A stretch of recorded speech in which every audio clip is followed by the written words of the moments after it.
இப்ப நாங்க ஆவர்த்தன அட்டவணையில 6வது இடத்துல இந்த இது கார்பன்.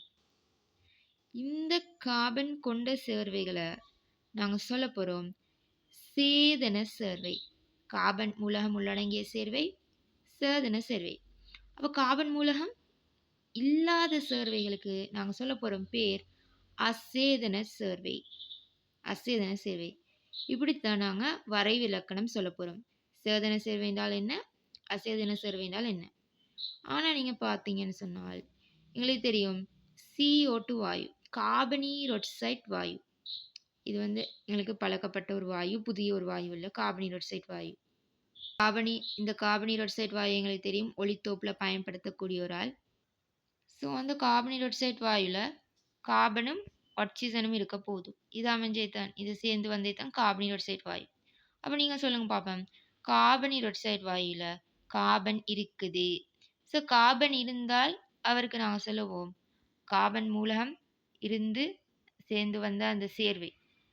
அந்த சேர்வைக்கு நாங்க என்ன சொல்லுவோம்? சேதன சேர்வை. ஆனால் அது தான் இல்லை இந்த இடத்துல.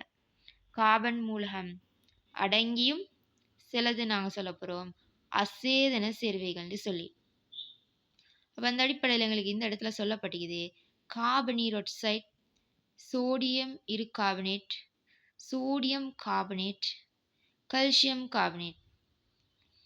அப்ப இந்த இடத்துல சோடியம் கார்பனீரொட்சைட் எடுத்தோம்னு சொன்னால் கார்பனீரொட்சைட்ல கார்பனும் ஆக்சிஜனும் உள்ளடங்கும் கார்பனீரொட்சைட். ஸோ கார்பன் இருக்குது.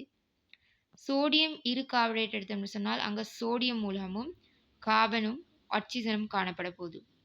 ஸோ அப்ப அங்கேயும் கார்பன் இருக்கும். சோடியம் இருகார்பனேட்னு சொல்லும் போது சோடியம், ஹைட்ரஜன், கார்பன், ஆக்சிஜன் இது 4ம் இருக்க போகுது எங்களுக்கு. அதே நேரம் சோடியம் கார்பனேட்னும் போது சோடியம், கார்பன், ஆக்சிஜன் இது 3ம் இருக்க போகுது. அடுத்து கால்சியம் கார்பனேட் தரப்பட்டிருக்குது. கால்சியம் சொல்லக்கூட கால்சியம் மூலகம் வரப்போகுது, கார்பன் வரப்போகுது, ஆக்சிஜன் வரப்போகுது. அப்ப இதுல எல்லாம் என்ன இருக்குது? கார்பன் இருக்குது. ஆனாலும் நாங்க இதுகளை சேதன சேர்வை என்று சொல்ல மாட்டோம், அசேதன சேர்வை. அதாவது சேதன சேர்வை என்று சொன்னால் அங்க கார்பன் மூலம் அடங்கி இருக்கிறது தான் எங்களோட வரைவிலக்கணம். ஆனாலும் அதில் இயல்பு, அதில் தொழிற்பாடு என்ற அடிப்படையில் பார்த்தோம்னு சொன்னால் அது விலகுற அடிப்படையில் அதை நாங்கள் சேதன சேர்வை என்று சொல்ல மாட்டோம், அசேதன சேர்வை. இப்போ இந்த இடத்துல எங்களுக்கு மேலே சேதன சேர்வைன்னு சொன்னால் கார்பன் இருக்குதுன்னு சொல்லிட்டு இந்த இடத்துல இன்னொன்று சொல்கிறார். ஸோ இது கார்பனீரொட்சைட் இதில் பார்த்தோன்னே கார்பன் இருக்கிறதுனால அது சேதன சேர்வைன்னு சொல்லக்கூடாது, அது அசேதன சேர்வை. அப்போ இது தான் எங்களுக்கு இந்த ரசாயன சேர்வைகளில் பிரதானமாக சேதன சேர்வை, அசேதன சேர்வை என்று சொல்ல போகிறோம். அப்போ இந்த உயிர் சடப்பொருள் மனிதனோ ஏதோ ஒன்று உயிர் சடப்பொருள் ஆக்கப்பட்ட இந்த பிரதான சேதன சேர்வை. இப்போ இது என்னது? கார்பன் மூலம் அடங்கியவை. இந்த சேதன சேர்வைகளுக்கு நாங்கள் ஒரு பேர் சொல்ல போகிறோம், உயிரியல் மூலக்கூறு. உயிரியல் மூலக்கூறு அதாவது ஒரு உயிரில் காணப்படக்கூடியது.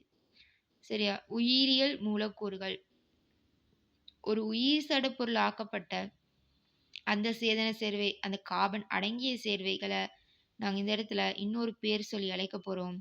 சேதன சேர்வைகள் சொல்லாமல் ஸ்பெஷல் பேரோடு மாதிரி உயிரியல் மூலக்கூறுகள். இப்போ இந்த ஒரு உயிர் சடப்பொருளை ஆக்குற அந்த சேதன சேர்வை, அதாவது உயிரியல் மூலக்கூறுகள். உயிரியல் மூலக்கூறுகள் எங்களுக்கு இந்த இடத்துல 4 தரப்பட்டிக்குது. கார்போஹைட்ரேட், புரதம், லிப்பிட், நியூக்ளிக் அமிலம். கார்போஹைட்ரேட், புரதம், லிப்பிட், நியூக்ளிக் அமிலம்னு சொல்லி 4 பேர், 4ம் சேதன சேர்வைகள். ஆனாலும் அது விசேடமாக உயிர் சடப்பொருளில் இருக்கிற அடிப்படையில் இன்னொரு பேர் சொல்லி அழைக்க போகிறோம், உயிரியல் மூலக்கூறுகள். அப்போ இந்த 4 பேரும் இதுக்கு முந்தி நீங்கள் கேள்விப்பட்டில்லாட்டியும் இப்போ நீங்கள் பழகிக்கோங்க. கார்போஹைட்ரேட், புரதம், லிப்பிட், நியூக்ளிக் அமிலம். சரியா?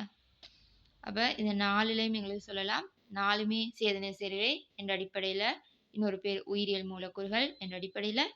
இது 4லையும் கார்பன் மூலகம் காணப்படுது. அடுத்த விஷயம் இந்த உயிரை ஆக்குறதுல இந்த சேதன சேர்வைகள் 4 பார்த்தோம். இதே நேரம் வந்து உயிரில வந்து காணப்படக்கூடிய அசேதன சேர்வைகள் யாரு? நீர். நீர் காணப்படுகிறது. வாயுக்கள். நீர் கணிப்பு வாயுக்கள். உயிரின் பேணிகைக்கு அத்தியாவசியமான அசேதன சேர்வை. நீர் எங்களுக்கு தெரியும். நீர் குடிக்காம மீக்கலுமா? எந்த ஒரு அங்கீனாலையும் நீர் இல்லாம மீக்கல. ஸோ நீர் அத்தியாவசியம். அங்க நீர்ல எங்களுக்கு தெரியும் ஹைட்ரஜனும் ஆக்சிஜனும் சேர்ந்து இருக்க போறது நீர். அதே நேரம் வாயுக்கள். ஆக்சிஜன் வாயு சுவாசித்தல், CO2 இப்படி எங்களுக்கு வாயுக்கள் தேவைப்பட போகுது. கனியுப்புக்கள். இந்த கனியுப்புக்கள் யாருன்னு பார்த்தோம்னு சொன்னால், இதுவும் நாங்க ஆவர்த்தன அட்டவணையில பார்த்த அந்த மூலகங்களாக தான் இருக்க போகுது. சரியா? அப்போ கனியுப்புக்கள். இப்போ நான் திரும்ப ஒரு முறை பார்த்தோம்னு சொன்னால், மூலகம், மூலகங்கள் இணைந்து சேர்வை உருவாக்குது. இப்போ ஒரு அங்கீட உடல் இப்படி நிறைய மூலகங்கள் சேர்ந்து உருவான சேர்வைகளால தான் ஆக்கப்பட்டிருக்குது. அடிப்படையாக 4 மூலகங்கள் பார்த்தோம். பிரதானமாக மூலகங்கள். இது மட்டும் இல்லாமல் அந்த 25 மூலகங்கள் பார்த்தோம். இந்த 25 மூலகங்களை பிரதானமாக 4 மூலகங்கள் யார் யாருன்னு பார்த்தோம். சேர்வைகளை 2ஆ பிரிக்கிறோம். சேதன சேர்வை, அசேதன சேர்வைன்னு சொல்லி. அப்போ இந்த சேதன சேர்வை, அசேதன சேர்வைன்னு பிரிக்கிற நேரம் கார்பன் மூலம் உள்ளடங்கியது சேதனம், கார்பன் மூலம் அடங்காதது அசேதனம். ஆனாலும் சிலது விலகி போற சில பேர் இருக்கிறாங்க. கார்பனேட் ஆக்சைடு, சோடியம் கார்பனேட்னு சொல்லி எங்களுக்கு நிறைய உதாரணங்கள் தரப்பட்டு இருந்துச்சு. இதில் கார்பன் மூலம் இருந்தாலும் நாங்கள் அது என்னன்னு சொல்லுவோம்? அசேதன சேர்வைன்னு சொல்லுவோம். கார்பன் இருக்கிறதுனால சேதனமாக ஆகிற போது இல்லை. அப்போ கொஞ்சம் விதிவிலக்கும் இருக்குது. அப்போ இந்த ஒரு உயிர் சடப்பொருள், ஒரு உயிர் அங்கி, ஒரு அங்கியை ஆக்குற இந்த சேர்வைகள், ரசாயன சேர்வைகளை அதுலேயும் சேதன சேர்வைகள். இப்போ இதில் சேதன சேர்வைகளை ஒரு உயிர் ஆக்கிக்கிற இந்த சேதன சேர்வைகளை நாங்கள் பிரதானமாக உயிரியல் மூலக்கூறு அப்படின்னு சொன்னோம். அப்போ 4 உயிரியல் மூலக்கூறுகள் எங்களுக்கு தரப்பட்டிருக்குது. கார்போஹைட்ரேட், புரதம், லிப்பிட், நியூக்ளிக் அமிலம். ரைட். அப்போ இந்த உயிரை ஆக்கக்கூடிய, இந்த உயிர் சடப்பொருள் ஆக்கக்கூடிய சேதன சேர்வைகள் பிரதானமாக இது பார்த்துக்கிறோம். அதே போல் அசேதன சேர்வைகள், அதாவது கார்பன் மூலம் அடங்காத சேர்வைகள், அசேதன சேர்வைகளாக ஒரு உயிரில் வந்து ஒரு உயிரை ஆக்குறதுல நீர், அதே நேரம் வாயுக்கள், அதே நேரம் கனிப்புகளும் அத்தியாவசியம்னு சொல்லி பார்த்தோம். இதுதான் வந்து எங்களோட இந்த பகுதியில் அடிப்படை. அடுத்தது இந்த மூலகங்கள் வந்து நாங்கள் இப்போ என்ன செய்யுது, மூலகங்கள் இணைந்து சேர்வைகளை உருவாக்கி ஒரு உயிர் சடப்பொருளை ஆக்குதுன்னு பார்த்தோம். இப்போ அந்த மூலகங்கள் வந்து தனித்தனி எங்களுக்கு மூலகங்களை சொல்லி அது ஒரு உயிரில் எங்கே வந்து காணப்படுது, அந்த உயிர் பொருள் சடப்பொருளை எதெல்லாம் ஆக்குது அப்படின்ட்டு சொல்லப்பட்டிருக்குது. இப்போ ஆக்சிஜன் எடுத்தோம்னு சொன்னால் எங்களுக்கு அதுக்கு முதல்ல இந்த திணிவின் ஊற்று விதத்தில் எங்களுக்கு ஆக்சிஜன், கார்பன், ஹைட்ரஜன் இந்த 4 மூலங்களுமே பிரதானமாக எங்களுக்கு அங்கே தரப்பட்டுருச்சு, அந்த வரைபில் இருந்துச்சு. அப்போ இதில் ஆக்சிஜன் எடுத்தோம்னு சொன்னால் அதோட பாய்மங்களில் உடலில் இழையங்கள், கலங்கள் சேர்ந்து வந்தால் இழையங்கள், அந்த இழையங்களில் காணப்படுகின்றது.